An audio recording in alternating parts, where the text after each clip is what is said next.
เฉพาะที่เฮาเฮ็ดอันพี่น้องเนาะเคยโตเฮือนนี่ก็คำว่าแล้วทั้งเบิ่งของน้ำของในมีข้อโตเติมตรุ่มตารางนั่นนี่ก็มันก็หลายอยู่เด้ตาม3ปลายพุ่นเด้แต่ว่าคันเฮาเฮ็ดเฉพาะโตเฮือนนี่มันก็บ่ฮอดประมาณ2ปลายไล่ครับ10,000ประมาณ10,000รถเนาะหลักหมื่นแล้วเนาะโอ้หนักอยู่ได้แต่ว่าเฮาก็เฮ็ดไปเบิ่งบางเทื่อแต่ละพื้นที่มันบ่คือกันได้จ้ะไม่ตอกบางเทื่อมันบ่คือกันก็มีโอ้ยข่อยว่านี่พอๆกันนั่นแหละแต่ว่าก็เบิ่งก่อนเนาะนี่แหละเบิ่งตามสถานที่ที่ค่าช่าง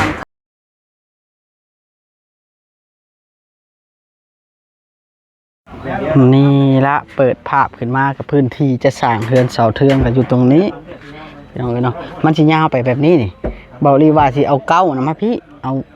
7นะพื้นพี่เนาะต้องยาวแบบนี้ยาวตามหน้าดินเพราะมัน10 คูณ 20เนาะเรือนนะถ้าเอาเก้ามาพี่ก็สิเรืออยู่ประมาณ11 เมตรจากสิเอาออกมาจากนี่นะประมาณเดี๋ยวเบาลีสินั่นก่อนอื่นเนาะนี่ก่อนอื่นน่ะสิเอามาสิออกประมาณนี้ประมาณ1.52 เมตรเนาะนี่เลยแล้วไปเก้าไปให้พุทธพี่น้องเนาะอาจจะแบบนั้นเบาลีขึ้นตามเบาลีขึ้นได้พี่น้องที่ดินนะมันแบบนี้เด้สบายดีอีกเทื่อนึงเด้อพี่น้องสบายดีอีกเทื่อนึงเนาะมื้อนี้เบาลีก็อยู่ที่เฮือนของสาวเทืองเนาะพี่น้องเนาะเทืองสาวเทืองสาวแต่ยังแหละหมู่บัดคุ้มเงินถึงเลขพี่น้องเอ้ยถึงเลขอยู่20 บาทว่านี่นะหมู่บัดคุ้มกินเงินถึงเลขหันว่าซื้อเป๊ปซี่จะกินเด้อประชันชาเบาลีก็เลยซื้อเป๊ปซี่ซื้อเพิ่นกินเนาะเดี๋ยวไปพี่น้องเนาะซื้อซี่ชวนกินก่อนซื้อบ่เป็นพี่น้องเนาะเงินเฮงไผก็อยากเฮงนะแต่เงินวัง1,000 บาทนี่แหละเป็นฮอดบริก็ได้หักค่านี่ค่าชิ้นแล้วก็เรือวัง500 บาทนี่แต่ว่าซื้อน้ำใจซื้อหมูกินเพื่อหมูเฮงเฮงกันสายไผสิไปนะเอานี่ว่าอย่างเงินเฮงว่านะบริก็เลยว่ารับประกันทั่วบ่นี่เอานี่เงินเฮงบ่กินให้มันเฮงน้ำกันบ่โอ้โดยเอาเชิญมาช่วยกันกินตามค่อยบอกเด้อถึงเลขบ่แม่นโอ้บ่ได้ให้ไปซื้อน้ำค่อยให้ชื่อจะกินนะโอ้ให้เจ้าเฮงน้ำเลยตุเขียวพี่น้องเนาะแม่นเลขเอา3 ตัวเนาะ3 ตัวเดียวกันนะคิดบ่เห็นบ่ก็เห็น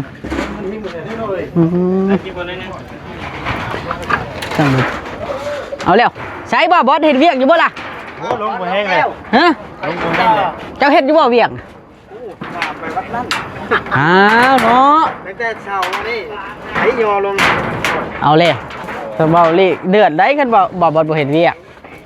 เดือดด้วยก่อนเดือดได้เวียกทอดแต่ตอนนั่งตัดคลิปน้อยเดียววัง5 นาทีเอาค่อยสบายใจหน่อยจำพ่อบ่เชิญว่าค่อยเป็นอ้ายแล้วนี่เนาะแล้วข่อยว่าข่อยเข้าใจผิดมาโดยตลอดว่าแล้วได้นะว่าต้องตุลีเป็นเจ้าเอาเลยเอาอีดีเป็นอะไรนะหลายปีมาได้โอ้เจ้าว่าค่อยเท่าบ่สรุปเพิ่นเป็นอ้ายเป็นเท่าว่านั้นว่าเพิ่นลักษณะเอาเลยทางนั้นบ่ครบเข้าใจผิดผู้มันเรื่องเล่าได้เด้อเอาเจ้าขึ้นไปได้ล่ะข่อยสิคิดว่าเจ้าล่ะเป็นอ้ายบ่โอ้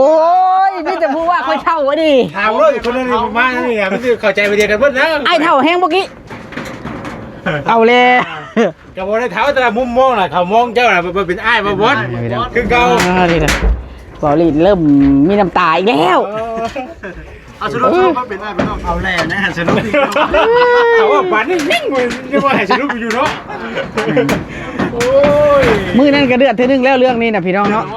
เดือดทีนึงแล้วบ่จิตบ่ค่อยเท่าแห้งนะโอ้ก็กวงอยู่ได้เนาะบ่แช่นี่เนาะเวลามุงแล้วเนาะโอ้ก็โอเคอยู่เด้จำมองให้อยู่พวกกินก็ต้องว่างซำนี้แหละพอดีแล้วทำมันย่างไก่ไปต้องทางมาก่อนพอแล้วครับเพิ่นบ่อยากนี่ออกมันบ่มีของไว้ไปก็บ่ไปไปได้ล่ะจักไปอันนั้นแหละโอ้เด้อคันเฮ็ดเฮือน12เสานี่เนี่ยอีหลีได้เลย9เสายังปานนี้แล้วมันก็เพิ่มอีกห้องนึงมันก็เพิ่มห้องนึงได้ว่า 3ห้องเนาะ 7คูณ9 มันก็เพิ่มออกแล้ว เจ้าว่าพอดีบ่นี่ได้อยู่บ่เขต7คูณ9นี่ได้อยู่ติเนาะมันกว้างๆอยู่เนาะ เพิ่มไปเบิ่งก่อนเด้ หึ ถึงเบิ่งก่อนมาเฮาว่าสิเอาจักเม็ดเด้ อืม ห่อ2เม็ดห่อ2เม็ด50 โอ้6แผ่น 3เม็ด ไปซื้อ6แผ่นพอดีเลยนี่เนาะตัวนั้นเอาไว้ตรงน้ำกินตัวนั้นน่ะนั่นแหละตรงน้ำกินน้ำซัก งามพอดีงาม เนาะ ไผอยู่ทึงน่ะลุงแล้วบ่ จะสิลงได้บัดนี้ เยอะมั้ยเดินเซ ฮะลูกจะสิลงได้บ่ อืม สิลงบ่ได้ อันนี้คือลุงเจ้าเทืองเป็นสุด ไปก็ไปนะจ๊ะกูมันไปเบิ่งบ่ เบิดแล้ว ทุกอย่างเลยนี่มันจะกันคนได้อีกเนาะ ได้ จะลงบ่ได้บ่ลุง ไอ้เทิงบอก ลงได้อยู่บ่ ก็ลงได้ ได้เท่าได้ แต่ว่ามัน จำตัวจ่อยบ่ กระเทินเลย ไปยอมรถไปนะลองมึงดูเอาวันนั้นมีคนนั้นรอช่วย อืมติเถอะ ไปนี้ไปบ่เรื่องนี้ ไผสิพร้อมช่างบ่บอสเป็นผู้เฮ็ด ช้ พอแพทย์เว้าว่าเจ้าบ่ได้เฮ็ดหยัง ำเช้าไม่ค่อยแล้วยอมาลงแต่ไปนะบ่ได้เฮ็ดหยังหมู่ว่านะ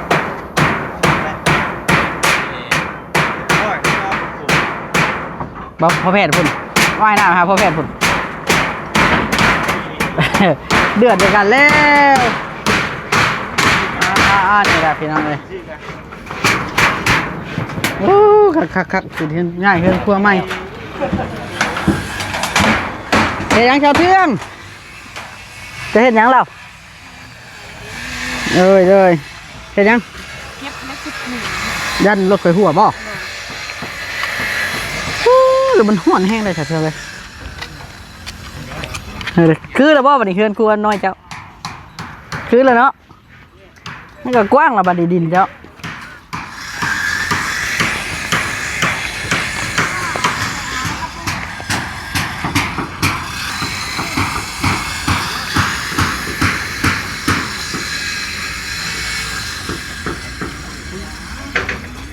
ไปกับพ่อลูกแพทย์บ่บ่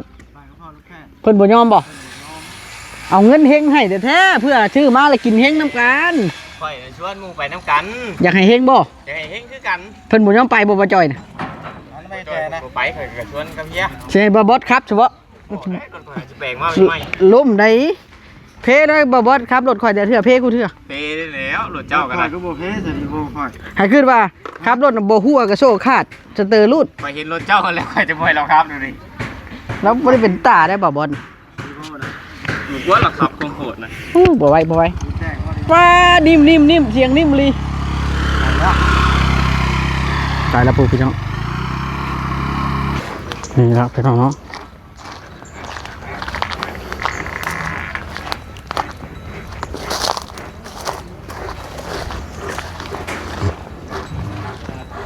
ร้อนแห้งร้อนอากาศ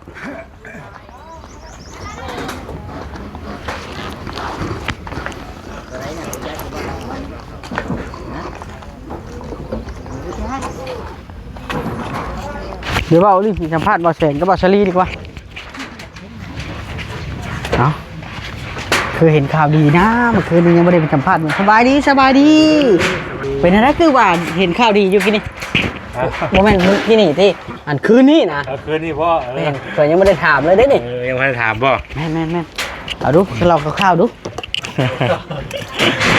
เอ้ยพี่น้องเอ้ยเนาะข้าวก็คือว่าแล้วพี่น้องก็ยังบ่ทันได้เฉลยอยู่นี่แรงก่อนมันยังฮ้อนมันยังฮ้อนก่อนมันยังฮ้อนอยู่อะนะ ช่วงเวลาตอน ช่วงตอน จะเอามวยไผนี่เอามวยไผนี่ ฮะ เอามวยตุลาบ่ บ่เดี๋ยวไป แต่เฉลยแต่การตัวค่ำใด ตอนค่ำๆก่อนว่ากันได้เนาะมันฮ้อนอยู่มันฮ้อนเพราะตอนนี้มันมีบ่ตอนนี้มันมีข่าวดีหลายแล้วอ่ะนะมันข่าวใหญ่มาเด้ๆก็เลยแบบว่า ยันแล้วหับบ่ไหว้บ่ แม่นแบบว่าเฮาก็เลยแบบว่าไปห้วยก่อนน่ะนะจังคอยแจ้งกำลังเนาะ เราสิให้ โอ้เนาะ ยันแล้วหับมันข้าวบ่ไหว้ แม่ก็เลยไปห้วยก่อนตอนคำแรงๆพุ่นแหละจังสิจะเลยพี่น้องเอ้ยเนาะ มาคือมา2คนมานี่ใช้ทีมงาน จุ่มเขาบ่ ว่า คิ คิ ด ด บ่ เพิ่นไปทางใดก็ โรง คือ เรียนบอก เพิ่นชื่อว่าเพิ่นมีเวียกเพิ่นสิขึ้นไปทางเทิงพุ่นแหละ โรงเรียน ทางโรงเห็น ก็ข้ามกันโลกาดำน้า บัดนี้ใกล้ๆเริ่มแล้วบัดนี้นะเริ่มสิหน่อยคนลงเลยแหละ เพราะว่าข้าม ขาเวียกบ่ สักหน่อยก็บ่ได้มาทางนี้ก็ได้คือกันแล้วลำให้ลำหน้าได้ก็ เอาเดี๋ยวข่อยสิถามเรื่องเพื่อนนะบาดนี่เพื่อน7คูณ9นี่งบประมาณแบบเพื่อน2ชั้นธรรมดาเนี่ยก็ประมาณเจ้าเคยเห็นเบิดประมาณเท่าไหร่โดยอันนั้น คันเฮาเฮ็ดใส่คันเฮาเฮ็ดเฉพาะตัวเฮือนดีๆมันก็ โซล่าบ่เอฟที่ทางตัว แอมเภอเชละ โซล่า แม่น เฉพาะที่เฮาเฮ็ดอันพี่น้องเนาะเคยตัวเฮือนนี่ก็คำว่าแล้วทั้งเบิ่งของน้ำของในมีก็โตเติมตรุมตารางนั่นนี่ก็มันก็หลายอยู่เด้3ปลายพุ่นเด้แต่ว่าคันเฮาเฮ็ดเฉพาะตัวเฮือนมันก็บ่ฮอดประมาณ2ปลาย ไล่ครับ10,000ประมาณ10,000รถเนาะหลักหมื่นแล้วเนาะโอ้หนัก นักอยู่ได้แต่ว่าเฮาก็เฮ็ดไปเบิ่งบางเทื่อแต่ละพื้นที่มันบ่คือกันได้จ้ะไม่ตอกบางเทื่อมันบ่คือกันก็มี โอ้ยข่อย กันเนาะ ข่อยว่านี่พ่อๆกันนั่นแหละ แต่ว่าก็เบิ่งก่อนเนาะนี่แหละ เบิ่งตาม ตามสถานที่ สถานที่ที่ค่าช่างค่าน้ำของน้ำแข็งมันบ่คือกันนะหลายบ่อนนั้นมันราคาแต่ละบ่อนบ่คือกัน ไม่ คือ ไม่ตอกมันก็บ่คือกันเพิ่น ยังดีได้เขาอยู่แถวบ้านนอกนี่ถ้าในเมืองนี่ที่แพงกว่านี้ แถวคอยซื้อไม้แถวอันบ้านพุทธศิลป์ก็แพงได้ โอ้ในเมืองเลยนะ แพงไม้ มัน ไม้ นัก แพ ได้ ง ในเมือง ไม้แพงไม้ก็แพง เพื่อเขาแก้ว่าแต่ไก่ อืมเฉพาะคอยซื้อไม้เซล่าอยู่แถวนั้นก็20,000ปลายไปแล้วไม้เซล่านี่ตกอยู่27,000 28,000พุ่นเด้ โอเคจ้ะ เฉพาะไม้เซล่าเด้20,000ปลาย ด้วยค่าขนส่งแล้วก็หลายอย่างในเมือง 20,000ปลายค่าสร้างค่าหยังบัดนี้ค่าสร้างก็คอยแจ้งเป็นตอนบัดนี้ เอาแล้วช่างว่าแท้ เอาแจ้งเป็นตอนไปดิ จ้างเป็นวักเป็นวัก เราไม่ได้เหมารวมที่นะ มันจะแพงได้แบบน่ะเนาะ แต่ว่าสมมติว่าแต่ว่ามันจะมีขั้นตอนหนึงที่ว่าเขาแบบว่านั่นนะแต่ว่าเขาคุยกันนั่นแหละต้องคุยกันให้มันละเอียดนะ แต่ไม่ได้แหละตัวใดมันยากนะ สักหน่อยใช่ว่าพอได้เห็นมาแล้วว่าเออ ข้ามกัน เฮ็ ไป ดไว้แล้วบางทีมันมี การเพิ่ม มันเลือกไม่มีการเพิ่มงาน เพิ่มงานเนี่ยบางทีต้องเพราะว่ามันเหมือนละเอียดที่นะบางทีตอนที่เขาว่าเฮ็ดเทือนเนาะมันต้องมีขันห้องขันยังนั้นอีกไรต้องบางทีต้องร่วมกันเมื่อไรขันห้องกัน จังหน่อยว่าให้เฮ็ดเช็คตัวนี้เช็คตัวนั้น คันนี้วันนี้มันก็ถือว่างานเพิ่มอีกได้วันนี้มันต้องรวมทั้งคันห้องทั้งรวมทั้งบานทั้งอย่างอีกคือว่าบานติดบานเนี่ยต่างหากได้เป็นไรเอาต่างหากได้ประชาก็เฮ็ดมาใช่ไหมติดบานเนี่ยเพิ่นก็ไล่ต่างหากเพราะมันเป็นคนละงานเลยเนาะถ้าสีนี่ก็ต่างหากอีกได้ถ้าสีเพิ่นก็คิดเป็นคนละงานได้ โอ้แสดงว่าเพิ่นคิดค่าสร้างมาตรฐาน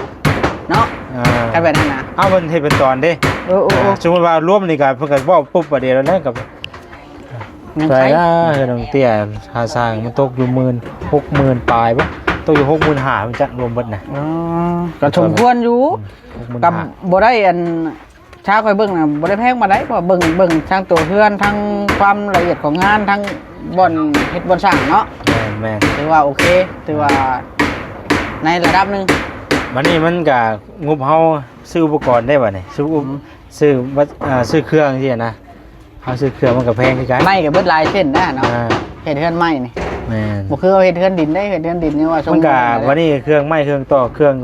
สั่งกระสมกระสีมันก็ขึ้นอยู่กับเฮาเอาได้บัดนี่มันก็มีหลายเกรดอีกได้บัดนี่มันในเกรดอีกได้บัดนี่แต่ละเกรดมันบ่ราคาบ่คือกันบัดนี่ สุดแล้วก็จะเอาเขตมาตรฐานเขตกลางอยู่นะในเขตนี้พวกนั้นอยู่แถววันทุกรายเครื่องกับแพงเลย แพงข่อยเคยไปซื้ออีสังกะแพงอยู่พุ่น แพง อยู่แถวบ้านนอกเฮาคักหลายคณะ แพงเครื่องกัน อ๋อ ลงเลย ถาม ที่ ไว้ จดเบิ้งนี่กับมัน10บัตรอะไร ถามไว้เป็นคร่าวๆเฮาต้องพัวพันช่างก่อนว่าสิได้ใช้ไม้จักเม็ดมันจักโตนี่ซะ เดี๋ยวได้เอาดิ ว่าพื้นเฮ็ดเทือนเฮ็ดชานสิดอกเฮาบ่ทันมีประสบการณ์เฮ็ดเทือนหลังใหญ่นะเลยถามเพิ่นว่าสิเฮ็ดแบบใดนะคุยกับช่างแบบใดขั้นตอนย่านมันแบบว่างานเพิ่มกระจิกกระจ้องแล้วมันสิยาก เวลาเฮา ว่าเพิ่นสิเอาแบบใดเฮาต้องคุยกันก่อนเพิ่นสิเมาบ่หรือเอาเป็นตอน ต้องหูอันนั้นเนาะ สิแบบว่าเพิ่นเมาเบิดหลังเลยบ่เมาเบิดหลังเฮาต้องว่าให้มันละเอียดเด้ว่าเฮ็ดหยังแน่ แม่ แม่น มั บ่ นต้องมีหน้างานก่อนหน้างานเฮามีหยังแน่อย่างเงี้ย อ่า เอาเฮ็ดไปเรื่อยๆโอ้สั่งให้เพิ่นเฮ็ดเพิ่มตัวนี้อีกบ่ได้เด้แบบนี้ เฮาได้ต่อเฮาได้เพิ่มเงินเนาะ เอ้าเนาะมันเป็นคนละแบบมันส่วนในขอตกลงเฮานี่มันแบบนี้บ่ได้ สมมุติว่าขอตกลงเฮาสมมุติว่าเฮาคุยกันเนี่ยบ่ได้เฮ็ดห้องอีหยังบ่ได้แต่พอยกเคยอย่างขึ้นแล้วเฮ็ดห้องคัดห้องนี่มันก็เป็นได้ใหม่อีกแล้วบัดนี้มันต้องบอกว่ามันขอดว่าเฮ็ดเทือนขึ้นไปแล้วอ้อมแอมรอบข้าง เพิ่มนะฮะก็ต้องบอกว่าเพิ่มตัวนี้แต่มันจะเพิ่มเงินให้เนาะ เพราะว่าในกรณีว่าถ้ามีการเฮาคุยกันตกลงกันแล้วนี่ให้แล้วมันละเอียดสินะถ้าว่าเฮามีงานเพิ่มแหละคือต้องเลยตกลงราคากันใหม่อีกเด้เพราะมันเป็นงานที่แบบว่าเฮาคุยก็ง่ายกับเฮาคุยมันขอตั้งแต่แรกก่อนนะว่าหน้างานมันมีอย่างแน่เฮ็ดอย่างแน่สมมุติว่าเจ้ามีแนวเฮ็ดไปเรื่อยๆแหละมีแนวเฮ็ดให้เพิ่มเติมแหละมันต้องว่าได้ใหม่เด้บัดแม่นนี่ล่ะพี่น้องเฮาก็ สมมุติว่าเฮาตกลงกันซำนี้แม่นบ่ได้เฮ็ดไปอยู่ดีบ่ให้เพิ่นเฮ็ดได้อื่นตอบไปนี่เพิ่นก็บ่อยากเฮ็ดได้บัดนี้สร้างเพราะว่าเฮาได้ตกลงกันซำนั้นเด้ เจ้าหน่อยสิเดือดช้ำเนาะเจ้าหน่อยช่างเดือดเนาะ เอาเนาะมันก็แนวมันได้เนาะมันแบบว่ามันบ่คือแบบว่าคุยกันคือคุยกันมันคือคุยแบบเฮาคุยกันแบบนี้ได้พอเฮ็ดไปได้มันมีงานอย่างเพิ่มเติมอย่างนั้นมันก็บ่ได้เข้าใจความหมายเฮาให้เข้าใจความหมายสินะแต่ว่านี่ ความละเอียดเนาะความละเอียดในการสื่อสาร มันจังบ่เข้าใจผิดกันสินะ เราเฮ็ดเทือนหลายลังประสบการณ์เฮาก็หลาย แล้ว เวลาคุยกับช่างนั่นคือบางเทื่อเฮาผิดพลาดเฮาก็ฮู้จักเนาะ ไม่ว่าเนี่ยแบบว่าเฮ็ดไปมีตัวนี้เพิ่มเติมอีกแล้วยันว่าโอ้ตัวกระจายเพิ่มยันมันเกิดว่า ยันแบบว่ามันบ่จักงบเนาะมันบริหารงบยากเด้กันเฮาบ่คุยละเอียด แม่นสมมุติว่าเฮานี่ก็ว่าสิว่าสิย่อกันเลยเฮาก็ต้องบอกเพิ่นว่ามีหยังแน่สินะแล้วให้เพิ่นตีราคาออกมาบัดนี้สมมุติว่าเฮ็ดเทือนเบิดหลังคือสมมุติว่าเทือนคือสะเทือนสิเนาะโดยแล้วหรือว่าร่างตีกันอยู่สิเนาะมีเฮ็ดหยังแม่บัดเป็นไรนะงานน่ามีจะได้บ่เราได้ขึ้นมาน้ำอย่าลงมา เสียงมันก็ลังแน่พี่น้องเอ้ยเนาะบ้านนี่ถือว่าเพิ่งเติมไปได้ค่อยนะ10 ปลายนาทีละขอบใจบ่แชร์เด้อให้คำแนะนำแปลว่าประสบการณ์เด้เนาะหมู่ครูเนาะทีมงานฟังกันดีมีอย่างก็ถามได้พี่น้องมันก็ไลน์มันก็ไลน์ว่าแชร์มีจ้างเป็นตอนไปเฮ็ดที่ผ่านมานะอะไรก็มีแต่เฮือนอันนั้นน่ะเมาบ่วัดก็พอแพ้เฮือนอันสนวนเมาเลยคือแบบว่านั่นน่ะคือชาวล้านน่ะมันไก่เนาะ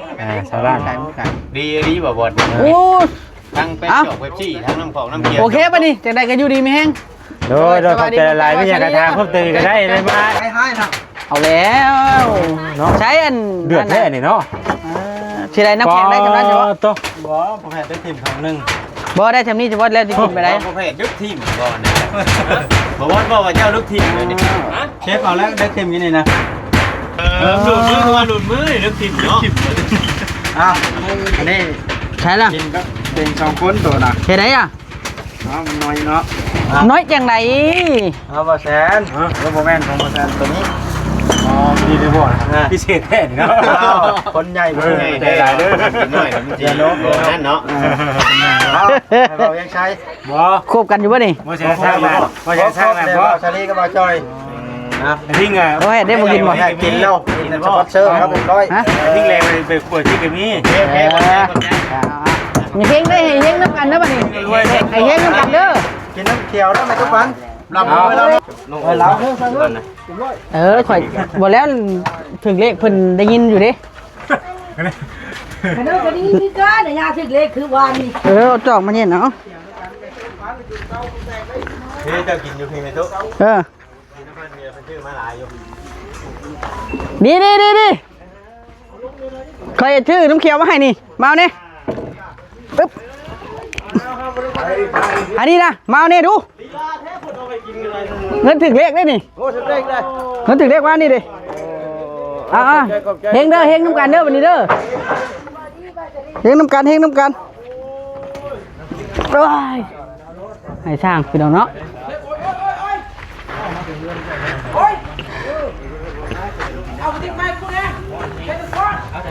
เอาพี่น้องบัดนี้จังใดก็อยู่ดีมีแฮงเด้อพี่น้องเนาะเบาลิสิขอโตวก่อน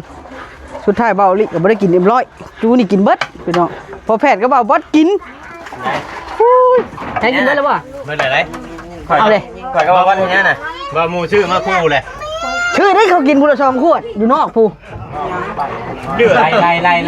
ล่เพื่อนพังเงี้ย โอเคพี่น้องเด้อบัดนี้จะดีไม่แห้งอ่ะบัดนี้